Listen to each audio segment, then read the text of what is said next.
Wow wow wow wow. Hello friends, ప్రస్తుతం నేను మీకు రైల్వే శాఖ కాశ్మీర్ లోయలో సృష్టించిన ఒక అద్భుతాన్ని చూపించబోతున్నాను. ఇదిగో ఇదే అద్భుతం. కాశ్మీర్ లోయలో అంటే చీనాబ్ నది ఉంది కింద. చీనాబ్ నది నుంచి 359 మీటర్ల ఎత్తులో కట్టిన ఆర్చ్ బ్రిడ్జ్ అనమాట. ఈ రైల్వే బ్రిడ్జ్ వల్ల కాశ్మీర్ లోయ, ఏదైతే కోర్ కాశ్మీర్ లోయ ఉందో ఆ కాశ్మీర్ లోయను భారతదేశంలోని ఇతర రాష్ట్రాలతో డైరెక్ట్గా కలిపేయచ్చు. దీనికోసం టోటల్ రైల్వే శాఖ చాలా కష్టపడింది. దీనికి ఉన్న స్పెషాలిటీ ఏంటంటే, ఈ రైల్వే శాఖ సృష్టించిన ఈ అద్భుతానికి ఉన్న స్పెషాలిటీ ఏంటంటే, ఇది ప్రపంచంలోనే అత్యంత ఎత్తైన రైల్వే బ్రిడ్జ్. ఎంత ఎత్తు అంటే, గుజరాత్లో కట్టారు కదా యూనిటీ, స్టాచ్యూ ఆఫ్ యూనిటీ, దానికంటే కూడా ఎత్తు అనమాట. కింద నుంచి చూస్తే కింద చీనాబ్ నది ప్రవహిస్తూ ఉంటుంది. చీనాబ్ అంటారు, చీనాబ్ అంటారు, రకరకాల పేర్లతో పిలిచే నది ఉంది. ఆ నది నుంచి 359 మీటర్ల ఎత్తులో కట్టారు దీన్ని. ఇది స్టాచ్యూ ఆఫ్ యూనిటీ కంటే పెద్దది, కుతుబ్ మినార్ కంటే పెద్దది, ఐఫిల్ టవర్ కంటే కూడా పెద్దది అనమాట. ఆ ఎత్తు కంపేర్ చేస్తే అంత ఎత్తులో దీన్ని కట్టారు. ఇది ఇంజనీరింగ్ అద్భుతం అని చెప్పాలి దీన్ని. దీనికోసం ఎంతోమంది కష్టపడ్డారు. ఇంత ఎత్తులో దీన్ని కట్టడం అనేది, ఒకవైపు విపరీతమైన వేగంతో వచ్చే గాలులు వీస్తూ ఉంటాయి, విపరీతమైన చలి, చుట్టూ కొండలే, వీటన్నిటి మధ్యలో దీన్ని ఇలా కట్టడం జరిగింది. చాలా అద్భుతమైన బ్రిడ్జెస్ ఇక్కడ కడుతున్నారనమాట. అంజీ కాండ్ ఒకటి ఉంది, అదేమో ఈ కేబుల్స్తో కూడిన అతి పెద్ద బ్రిడ్జ్గా దాన్ని చెప్తున్నారు రైల్వే బ్రిడ్జ్కి సంబంధించి. మరొకటి ఇంత ఎత్తులు ఈ ఆర్చ్ టైప్లో కట్టారు కదా, ఆర్చ్ స్టైల్లో మీకు కనబడుతుంది కదా అక్కడ. ఆ ఆర్చ్ స్టైల్తో కట్టిన బ్రిడ్జిల్లో కూడా ఇదే ఎత్తైందట ప్రపంచం మొత్తం మీద, కేవలం ఇండియాలోనే కాదు. కేబుల్స్తో కట్టారు అంజీ కాండ్ బ్రిడ్జ్. ఆ బ్రిడ్జ్ మాత్రం ఇండియాకి సంబంధించినంత వరకు అదే ఫస్ట్ అంత అలా కట్టడం అనేది చెప్తున్నారు. ఇదైతే ఏకంగా ప్రపంచంలోనే అత్యంత ఎత్తైన రైల్వే బ్రిడ్జ్. ఇది చాలా ముఖ్యమైనది అనమాట. ఇప్పుడు ఏదైతే కాశ్మీర్ సంబంధించిన కోర్ ప్రాంతాలు ఉన్నాయో వాటన్నిటిని తిరిగి మామూలు ప్రజలతో కలపబోతుంది. మిగతా దేశంలోని ఇతర ప్రాంతాలతో చాలా ఈజీగా కల్పించబోతుంది. దానివల్ల ఒక కనెక్టివిటీ, రైల్వే కనెక్టివిటీతో పాటుగా టూరిజం పరంగాను, రైల్వే ట్రాన్స్పోర్ట్ పరంగాను, ఇతర అవసరాల పరంగాను, సైనిక అవసరాలు ఉంటాయి కదా, ఇలాంటి అవసరాలకి చాలా చాలా ఇంపార్టెంట్ ఒక సిస్టమ్ ఏర్పడిపోతుంది అనమాట. మీరు చూడండి ఎంత అద్భుతంగా అక్కడ ఉందనేది. అడుగున ఎక్కడో మీకు ఆ నది అయితే కనబడుతుంది, చీనాబ్ నది అనేది. చాలా అక్కడ మీకు గ్రీన్ కలర్లో కనిపిస్తుంటే ఈ కొండల మధ్యలోంచి స్వచ్ఛమైన నీరు ప్రవహిస్తున్న దృశ్యాన్ని అయితే మీరు చూడొచ్చు. ఈ పైన ఈ బ్రిడ్జ్ని అక్కడి నుంచి కూడా కాంక్రీట్ వేసుకుంటూ వచ్చి దానిపైన స్టీల్తో ఈ బ్రిడ్జ్ని కట్టారు. ఈ కాంక్రీట్ స్టీల్ మాత్రమే వాడారు దీంట్లో. చాలా ఏళ్ళ నుంచి దీనికి సంబంధించిన ప్రపోజల్ నడుస్తూ ఉంది. దాన్ని కార్యాచరణలో తేవడానికి చాలా టైం పట్టింది. కానీ రైల్వే శాఖ తన ధైర్యాన్ని కోల్పోలేదు, స్థైర్యాన్ని కోల్పోలేదు. ఇలాగా టైం తీసుకున్నా సరే అద్భుతమైనటువంటి ఒక రైల్వే మార్వెల్ని సృష్టించగలిగారు. ఆల్రెడీ మొత్తం కంప్లీట్ అయిపోయింది. దీనికి సంబంధించినటువంటి ట్రయల్ రన్స్ కూడా పూర్తయిపోయాయి. చాలా తొందరలోనే ఇనాగ్రేట్ కాబోతుంది అనమాట. ఇది భారతీయ రైల్వే శాఖ మన భారత ప్రధాని చేతుల మీదుగా దీన్ని ఇనాగ్రేట్ చేయడానికి చూస్తుంది. నిజంగా చెప్తున్నాను, ఇంత ఎత్తులో ఆ పైన ట్రైన్లో వెళుతూ ఈ లోయల్ని, ఈ నదిని, ఈ కొండల్ని చూస్తూ జర్నీ చేయడం అనేది మనకి అరకు టైప్లో ఒక విస్టాడోమ్ కోచ్ లాంటివి కూడా ఏర్పాటు చేసే ఆలోచనలు కూడా ఉన్నారు వీళ్ళు. చేస్తే భూతల స్వర్గం అంటే ఇదే అని మనకి చాలా ఈజీగా ఎవరికైనా సరే చెప్పేయచ్చు. అంత అద్భుతం ఇది.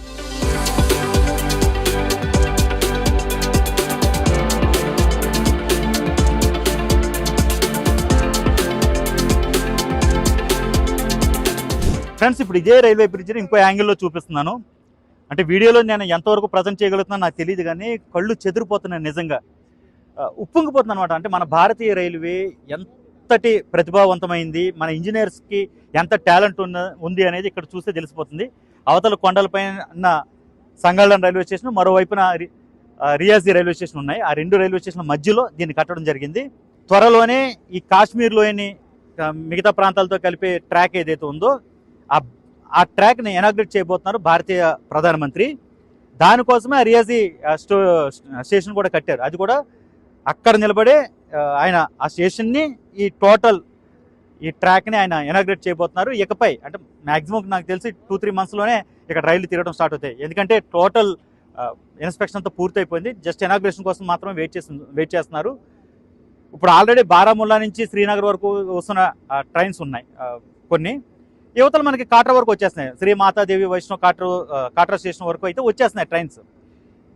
ఇప్పుడు అక్కడి నుంచి ఆ కాట్రా దగ్గర నుంచి ఇలాగా శ్రీనగర్ బారాముల్లా వరకు ట్రైన్ డైరెక్ట్ వెళ్ళిపోద్ది అనమాట. అంటే మనం ఇప్పుడు భారతదేశంలో ఫర్ ఎగ్జాంపుల్ మామూలు ప్రాంతాలైనటువంటి విజయవాడ కావచ్చు, హైదరాబాద్ కావచ్చు, మన విశాఖపట్నం కావచ్చు, ఇక్కడి నుంచి కూడా ట్రైన్స్ డైరెక్ట్గా నడిపే అవకాశం ఏర్పడుతుంది. దీనికోసం ప్రత్యేకించి శ్రీనగర్కి ఫ్లైట్లో వచ్చు, లేకపోతే జమ్మూ తావి వరకు ట్రైన్లో వచ్చి అక్కడి నుంచి ట్యాక్సీలు మాట్లాడుకుని ఇవన్నీ తిరగాల్సిన అవసరం ఏమి ఉండదు. డైరెక్ట్గా ట్రైన్లోనే వచ్చేయచ్చు. నిజంగా టూరిజం పరంగా చాలా చాలా అద్భుతమైనటువంటి ప్రాజెక్ట్ ఇది. Hats off Indian railway. ఇంకా అంతమించి ఇంకేం చెప్తాం. నిజంగానే వాళ్ళ ప్రాణం పెట్టేశారు దీన్ని కట్టడం కోసం.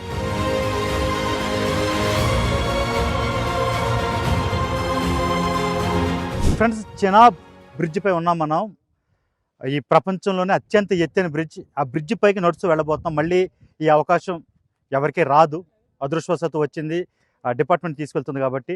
ఆ బ్రిడ్జ్ పైకి వెళ్ళి అక్కడ పరిస్థితి ఏంటనే చూద్దాం. ఎలా ఉంటుంది, అక్కడి నుంచి చూస్తే వ్యూ ఎలా ఉంటుంది అనేది, అంటే నడుస్తూ వెళుతూ చూసే ప్రయత్నం చేద్దాం. వచ్చేయండి. ప్రస్తుతం మనం ప్రపంచంలోనే అత్యంత ఎత్తైన రైల్వే బ్రిడ్జ్ పై నడుస్తున్నాం, చెనాబ్ నది పైన. ఈ ట్రాక్ ఉన్న గొప్పదనం ఏంటంటే, ఈ మొత్తం ట్రాక్, బ్రిడ్జ్ పై ఉన్న ట్రాక్ ఏదైతే ఉందో కంప్లీట్గా ఒకటే సింగిల్ స్ట్రెచ్ అనమాట. ఎక్కడ ఈ పట్టాల మధ్య అతుకోండి చూడండి. సింగిల్గా, అంటే స్పెషల్గా తయారు చేయించారు దీన్ని. అది దీని స్పెషాలిటీ. అలాగే చూడండి గ్యాప్ ఎలా ఉందో అనేది. అంటే బ్రిడ్జ్ పై భారం పడకూడదు, కానీ ట్రైన్ మొత్తాన్ని ఇది కవర్ చేయాలి. అంటే ఆ భారం మొత్తాన్ని కవర్ చేయాలి. సో చాలా ఇంజనీరింగ్ మార్వెల్ అనే చెప్పాలి దీన్ని. మొత్తం ఆ చివరి నుంచి అవతల వరకు, బ్రిడ్జ్ కంప్లీట్ అయ్యే వరకు ఎక్కడ కూడా వేరే వెల్డింగ్ వర్క్ కానీ, అంటే పట్టాల మీద వెల్డింగ్ అనేది జరగలేదు. కంప్లీట్గా సింగిల్గా తయారు చేశారన్నమాట, టోటల్ స్ట్రెచ్. ఇక్కడ మామూలుగా రైలు పట్టాలు ఎలాగైతే వేస్తారో అలాగే ఇక్కడ అరేంజ్ చేసి వెల్డింగ్ చేయడము, లేకపోతే ఆ రెండింటిని కనెక్ట్ చేయడము చేస్తే కుదరదు. అందుకోసమే కంప్లీట్గా సింగిల్ స్ట్రెచ్లో తయారైన ట్రాక్స్ని వాడారు టోటల్గా చివరి వరకు కూడా. నిజంగా అద్భుతం ఇది, ఇంజనీరింగ్ మార్వెల్. భూమికి చాలా చాలా ఎత్తులో ఉన్న బ్రిడ్జ్ పైకి ఎక్కుతున్నాం. ఇదిగో ఇక్కడి నుంచి ఆర్చ్ స్టార్ట్ అవుతుంది అనమాట. కింద ఉన్న ఆర్చ్, టోటల్ లోయ పైన ఉన్నాం మనం. ఒళ్ళు గగురుపాటు కలిగే ఏరియా ఇది. దీనిపైన ట్రైన్స్ వెళ్ళబోతున్నాయి. చాలా తొందరలోనే రైళ్లు పరిగెడబోతున్నాయి. కాశ్మీర్ లోయ అందాలను చూపిస్తూ ట్రైన్స్ వెళతాయి. విస్టాడోమ్ కోచ్ తగిలిచ్చిగా ఇక్కడ కనుక ట్రైన్ ఆపరేట్ చేస్తే అరకు లేదు, మంగళూరు లేదు, దీని ముందు ఇంకేది కనిపించదు అనమాట. అంత అద్భుతమైనటువంటి సీనిక్ బ్యూటీ మీకు కనబడుతుంది. ఆ కింద కనబడుతుందా చెనాబ్ రివర్, ఎక్కడో గ్రీన్ కలర్లో ఉంది కదా, అద్భుతం. ఇవన్నీ లోయలు, మిట్ట మధ్యాహ్నం కానీ సూర్యుడు అప్పటికే దిగిపోతున్న పరిస్థితి కనిపిస్తుంది. ఇక్కడ చాలా చల్లి పెడుతుంది. ఇదిగో సరిగ్గా మనం బ్రిడ్జ్ పైన ఉన్నాం. ఆర్చ్ ఉంది కింద. ఎంత బరువైన ట్రైన్ వెళ్ళినా ఏమి కాదు, అంత బలంగా కట్టారు దీన్ని. చూడండి ఇక్కడి నుంచి బ్రిడ్జ్ మొత్తం కూడా అద్భుతం అనమాట. ఎలాంటి జర్నీ మాటలు కూడా రావడం లేదు చెప్పడానికి. ఇంత రైల్వే డిపార్ట్మెంట్ చేసిన నిజంగా మార్వెల్. అంటే భారతదేశపు అంటే ఇంజనీరింగ్ పరంగా అద్భుతాలను ఒక లెక్కేస్తే 7 వండర్స్ ఆఫ్ ద వరల్డ్ లాగా 7 wonders of railway engineering in India అని చెప్పుకోవచ్చు అనమాట. అంత అద్భుతంగా ఉంది నిజంగా. ఇటువైపు చూడండి, ఇటువైపు మనం ఒక సైడ్ చూస్తున్నాం కదా, ఇటువైపు చూడండి ఎంత బాగుందో. అక్కడి నుంచి స్టార్ట్ అవుతుంది, ఆ ఎన్పి కనపడుతుంది కదా అమెరికా, అక్కడి నుంచి బ్రిడ్జ్ స్టార్ట్ అవుతుంది. ఇక్కడి నుంచి బ్రిడ్జ్ టోటల్ 1 కిలోమీటర్ వరకు ఉంటుందన్నమాట. ఇది ఆ పోర్షన్ అనేది, మెయిన్ పోర్షన్ అనేది. ఇంకా అద్భుతం. ఒకవైపు సంగాల్డాన్ రైల్వే స్టేషన్, ఒకవైపు రియాసీ రైల్వే స్టేషన్. ఎంత చెప్పినా తక్కువే. ఇది ప్రారంభమైన తర్వాత ఖచ్చితంగా ఫ్యామిలీతో ఒక రౌండ్ అయితే వేసేయండి. అందులో మాత్రం ఎలాంటి అనుమానం లేదు. చూసి తీరాల్సిన ఒక అద్భుతమైనటువంటి వండర్, మార్వల్, రైల్వే మార్వల్ అనే చెప్పాలి.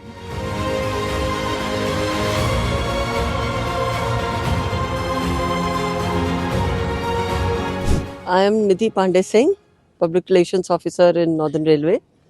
And What about the bridge? the bridge is the connecting line between the Kashmir region and the Jammu region. And this is the bridge which will connect the northernmost part of India, the Srinagar, the Jammu and Kashmir, UT of Jammu and Kashmir, with the rest of India.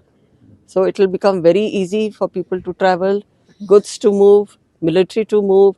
Overall development will come to this region. People will start traveling, tourism, other facilities.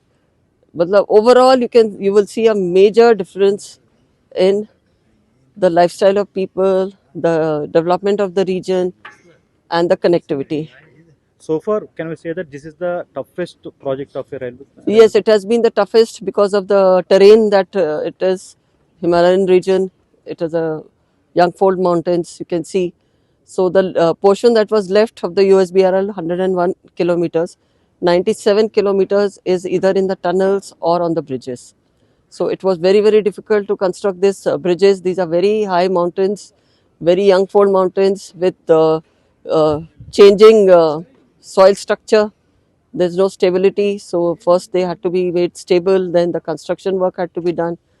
So the construction was done after a lot of deliberation and designing, and lot of experts from Indian institutes like IIT Roorkee and Geological Survey of India, DRDO, they all participated in this.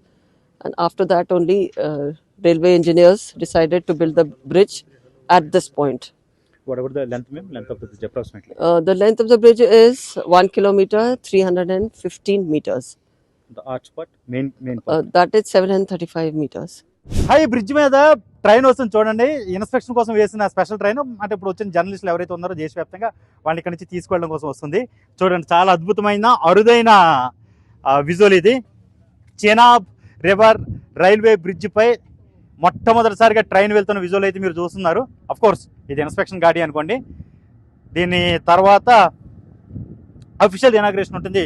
భారత ప్రధాని దాన్ని inaugurate చేస్తారు. మరొక 2-3 నెలల్లో inspection అంతా పూర్తయిన తర్వాత చూడండి ఎంత అద్భుతమైనటువంటి దృశ్యమో. స్పెషల్ ట్రైన్ ఇది. వావ్ వావ్ వావ్ వావ్, చాలా అద్భుతంగా. మేము ట్రైన్ ప్లస్ ఇన్స్పెక్షన్ గాడి అనమాట ఇది. కొండల మధ్య ఈ వంతెన పైనుంచి చూడండి. ఆ చెనాబ్ రివర్ని కూడా చూపిస్తాను ఒకసారి. అది ఆ లోయ మధ్యలో చెనాబ్ రివర్, ఆ రివర్ పైన కట్టిన బ్రిడ్జ్ 359 మీటర్ల ఎత్తులో. ఆ బ్రిడ్జ్ పైన వెళుతున్న ట్రైన్. మళ్ళీ దొరకని విజువల్ చూడండి, ఎంత బాగుందో, ఎంత అద్భుతంగా ఉందో చూడండి. చాలా చాలా చాలా చాలా rarest of the rare visual ఇది. మళ్ళీ నాకు కూడా దొరకదు. ఇంకా ప్రపంచంలోనే అత్యంత ఎత్తైన రైల్వే బ్రిడ్జ్ పైన ప్రస్తుతం మనం ప్రయాణిస్తున్నాం. వీఆర్ ద ఫస్ట్, అంటే ఫస్ట్ మనమే ఈ బ్రిడ్జ్ మీద ప్రయాణిస్తున్నాము. ఇది ఇన్స్పెక్షన్ కారు. చూడండి ఆ బ్రిడ్జ్ అక్కడ చంబలోయ లోన కనపడుతుంది, సారీ చెనాబ్ లోయ లోన కనపడుతుంది కదా, దానిపైన ఉన్నటువంటి పర్వతాలు, అక్కడి నుంచి ఎత్తైన ఘాటీ రోడ్లు, వాటిపైనుంచి వెళ్ళే ట్రైన్. ఇది ఒక్కసారిగా అంటే కంప్లీట్గా ఇనాగ్రేషన్ జరిగిపోతే టూరిజం పరంగా ఇది ఒక అద్భుతంగా మారిపోతుంది. అందులో ఎలాంటి అనుమానం కూడా లేదు. దీనికి సంబంధించిన ఫ్యూచర్ అయితే ఉంది. అన్నింటి మించి కాశ్మీర్ ప్రజల లైఫ్ కంప్లీట్గా మారుతుంది. అంటే ఎక్కడెక్కడో లోయల్లో ఉండి చాలా చాలా చిన్న పనులు, అంటే జీవనాధారం కోసం వాళ్ళు ఎక్కడో దూరాన ఉన్న ప్రాంతాలకి కాలినడకన వెళుతుంటారు. అలాంటి వాళ్ళు, ఎందుకంటే ఇంత ఘాటీ రోడ్లో ప్రయాణించడం కూడా చాలా కష్టమే. అలాంటి వాళ్ళకి ఇప్పుడు ఈ ట్రైన్ జర్నీ అనేది మిగిలిన రెస్ట్ ఆఫ్ ఇండియాతో ఒక కనెక్టివిటీని ఏర్పాటు చేసిద్ది అనమాట. దాంట్లో భాగంగానే ఇది రెడీ అయింది. దీనిలో ఫస్ట్ టైం ప్రయాణించే అవకాశం కూడా మనకే దక్కింది. చాలా తొందరలోనే భారత ప్రధానమంత్రి దీన్ని ఇనాగ్రేట్ చేయబోతున్నారు. చూడండి, మీకు అసలు ఎటువైపు చూస్తున్న కొండలు, ఆ కొండలపై నుంచి జరుగుతున్న సూర్యాస్తమయం అనడం కరెక్ట్ కాదేమో, ఎందుకంటే 3 అయింది ఇంకా, కానీ మొత్తం చల్లబడిపోయింది. ఆ కిందన ఉన్నటువంటి ఆ చెనాబ్ రివర్ని చూడండి ఎంత అందంగా ఉందో. ఆ పాములాగా మెలుకలు తిరుగుతూ ప్రవహిస్తుంది అనమాట. ఆ సూర్య రిఫ్లెక్షన్ చూస్తున్నారు మీరు ఆ నీటిపైన. ఆ ఎదురైన స్టేషన్ ఉంది, అక్కడికి వెళ్ళి అవుతుంది. మన లగేజ్ అంతా అక్కడే పెట్టి వచ్చాం, మొత్తం జర్నలిస్టులు అందరం. ఇప్పుడు అక్కడి నుంచి వాటిని కలెక్ట్ చేసుకుని ఈ ఏరియాకి బై చెప్పేస్తాం. ఆ తర్వాత ఇంకొక అద్భుతం రెడీగా ఉంది, దాన్ని మరొక వీడియోలో చూపిస్తాను.